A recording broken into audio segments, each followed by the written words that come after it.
ত্রয়োদশ জাতীয় সংসদের প্রথম অধিবেশনের প্রথম দিনেই রাষ্ট্রপতি মোহাম্মদ শাহাবুদ্দিনের বক্তব্য ঘিরে উত্তপ্ত হয়ে ওঠে সংসদ।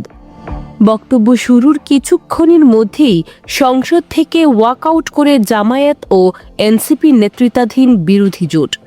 ওয়াকআউটের পর সাংবাদিকদের সঙ্গে কথা বলেন শফিকুর রহমান।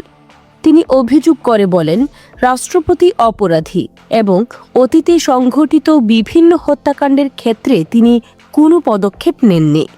তার ভাষায়, একজন অভিভাবক হিসেবে রাষ্ট্রের নাগরিকদের নিরাপত্তা নিশ্চিত করতে ব্যর্থ হয়েছেন রাষ্ট্রপতি। তাই তার বক্তব্য সংসদে শোনা তাদের পক্ষে সম্ভব নয়।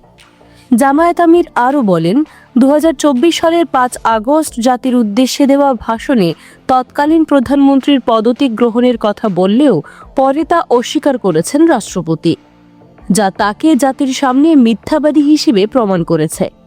এছাড়া নির্বাচন ও সংস্কার পরিষদ সম্পর্কিত অর্ডিন্যান্স বাস্তবায়নেও রাষ্ট্রপতি দায়িত্ব পালন করেননি বলেও অভিযোগ করেন তিনি। এদিকে বিরোধী দলীয় নেতারাও অভিযোগ করেন, সংসদে তাদের বক্তব্য দেওয়ার সুযোগ না দেওয়ায় বাধ্য হয়ে ওয়াকআউট করেছেন তারা।